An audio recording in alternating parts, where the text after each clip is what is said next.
ನಮಸ್ಕಾರ ಸ್ನೇಹಿತರೆ, ಶ್ರೀಲೀಲಾ ಕುಟುಂಬ ಚಾನಲ್ಗೆ ಸ್ವಾಗತ. ಈ ದಿನ ನಾನು 1 ಬೌಲು ಹೆಸರುಕಾಳು ತೊಗೊಂಡಿದ್ದೀನಿ. ಹಾಗೆ 3/4 ಬೌಲು ಉದ್ದಿನಬೇಳೆ ನೆನೆ ಹಾಕಿದ್ದೆ, ಬೆಳಗ್ಗೆನೇ ನೆನೆ ಹಾಕಿದ್ದೆ. ಈಗ ರಾತ್ರಿ 8 ಗಂಟೆ ಆಗಿದೆ. ಈಗ ರುಬ್ಬಿಟ್ಬಿಡ್ತೀನಿ. ಬೆಳಗ್ಗೆ ಕಾಯಿನ ಮಿಕ್ಸ್ ಮಾಡಿ ದೋಸೆ ಮಾಡೋದು ಹೇಗೆ ಅಂತ ತೋರಿಸ್ಕೊಡ್ತೀನಿ ನೋಡಿ. ರಾತ್ರಿ ರುಬ್ಬಿಟ್ಟಿರೋದು ಹೇಗೆ ಉಬ್ಕೊಂಬಂದಿದೆ ಅಂದ್ಕೊಂಡು ಹೇಳಿ ಇದೀಗ ಒಂದು ಪಾತ್ರೆ ತೆಗೆದಿದ್ದೀನಿ. ಈಗ ನಾನು ಏನು ಮಾಡ್ತೀನಪ್ಪ ಅಂದರೆ ಒಂದು ಸ್ವಲ್ಪ ಕಾಯಿನ ತುರಿದು ಇದಕ್ಕೆ ಮಿಕ್ಸ್ ಮಾಡ್ತೀನಿ ನೋಡಿ. ಇಟ್ಟು ಕಾಯಿನ ಕಟ್ ಮಾಡಿ ಇಟ್ಕೊಂಡಿದ್ದೀನಿ. ಇದನ್ನು ಸಣ್ಣಕ್ಕೆ ರುಬ್ಕೋಬೇಕು. ತರಿಯಾಗಿ ಏನು ಬೇಡ, ಸ್ವಲ್ಪ ನೀರು ಹಾಕಿ ಸಣ್ಣಕ್ಕೆ ರುಬ್ಕೊಂಬಿಡಿ. ಈ ರೀತಿ ಸಣ್ಣಕ್ಕೆ ರುಬ್ಕೊಂಡಿದ್ದೀನಿ. ಇದನ್ನೀಗ ಅದರೊಳಗೆ ಚೆನ್ನಾಗಿ ಮಿಕ್ಸ್ ಮಾಡಿ 1 ನಿಮಿಷ ಚೆನ್ನಾಗಿ ಸ್ಪೂನಿಂದ ಕಡ್ಡಾಡ್ಬಿಡ್ತೀನಿ ನೋಡಿ. ಚೆನ್ನಾಗಿ ಇದನ್ನು 1 ನಿಮಿಷದ ಕಾಲ ಈ ರೀತಿ ಚೆನ್ನಾಗಿ ಕೈ ಆಡಬೇಕಾಗತ್ತೆ. ಯಾಕೆ ಫ್ಲಾಶ್ ಲೈಟ್ ಆನ್ ಆಗಿಬಿಟ್ಟಿದೆ, ಆಫ್ ಮಾಡೋದು ಹೆಂಗೆ ಅಂತ ಬರ್ತಾ ಇಲ್ಲ, ನೋಡೋಣ. ದೋಸೆ ಹಿಟ್ಟಿಗೆ ಉಪ್ಪು ಮತ್ತು ಸೋಡಾನ ಬೆರೆಸಿ ರೆಡಿ ಮಾಡ್ಕೊಂಡಿದ್ದೀನಿ.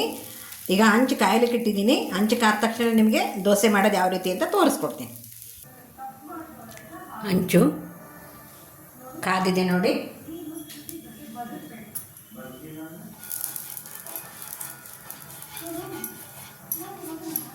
ಸ್ವಲ್ಪ ಎಣ್ಣೆ ಹಚ್ಚಿ ಒಂದು ಬಟ್ಟೆ ತಗೊಂಡು ನೀಟಾಗಿ ಒರೆಸಿ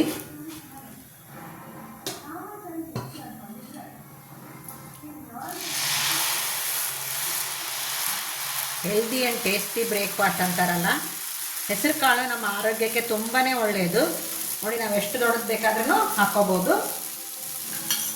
ಸ್ವಲ್ಪ ಬೇಲಿ ಒಂದು ಅರ್ಧ ಸ್ಪೂನ್ ಆಗೋವಷ್ಟು ಎಣ್ಣೆನ ಮೇಲೆ ಹಾಕಿದ್ದೀನಿ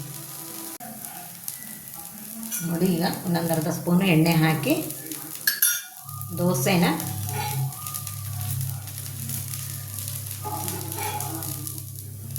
ಎಷ್ಟು ಚೆನ್ನಾಗಿ ಬಂದಿದೆ ನೋಡಿ ಅಲ್ವಾ. ಕೇವಲ ಹೆಸರು ಕಾಳು, ಉದ್ದಿನಬೇಳೆ, ಹಸಿ ಕೊಬ್ಬರಿ, ಅಕ್ಕಿ ಅದೇನು ನೆನೆ ಹಾಕಿಲ್ಲ, ರುಬ್ಬಿಲ್ಲ, ಏನೂ ಇಲ್ಲ. ಈಗ ನಾನು ಇನ್ನೊಂದು ದೋಸೆ ಹಾಕಿ ತೋರಿಸ್ತಾ ಇದ್ದೀನಿ. ನಿಮ್ಗೆ ಎಷ್ಟು ತೆಳ್ಳಗೆ ಬೇಕೋ ಅಷ್ಟು ತೆಳ್ಳಗೆ ಮಾಡ್ಕೋಬೋದು. ಮೇಲೆ ಒಂದು ಅರ್ಧ ಸ್ಪೂನು ಎಣ್ಣೆ ಹಾಕಿ ರೋಸ್ಟ್ ಆಗೋದ್ನಾಗ ಬೇಯಿಸ್ಬಿಡ್ತೀನಿ. ಈಗ ನೋಡಿ ಎಷ್ಟು ಚೆನ್ನಾಗಿ ಕೆಂಪು ಹತ್ತಿಬಿಟ್ಟಿದೆ. ಮತ್ತೊಂದು ಕಡೆ ಬೇಯಿಸೋ ಅವಶ್ಯಕತೆನೇ ಇರಲ್ಲ. ಇದು ನೋಡಿದ್ರಲ್ಲ, ಬನ್ನಿ ಸರ್ವ್ ಮಾಡಿಬಿಡೋಣ.